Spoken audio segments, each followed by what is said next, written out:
Orasyon kontra sa mga marites. Panginoon, ilayo mo ako sa mga taong puno ng ingay at paninira.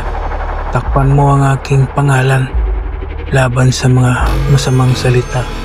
Punuin mo ako ng katahimikan at respeto. Huwag mo hayaang magtagumpay ang mga tsismis. Sa iyo ko pinagkatiwala ang aking kapayapaan. Amen. Ikasin lamang ang mga orasyon na sumusunod ng 3 beses at iihip mo sa mga larawan ng mga marites. Hindi kaya iihip mo sa kanilang mga pangalan.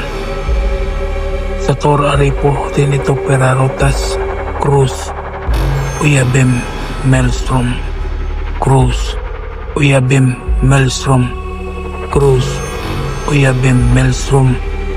Amen. Gawin mo ito araw-araw hanggang sa manahimik na ang mga marites na yan.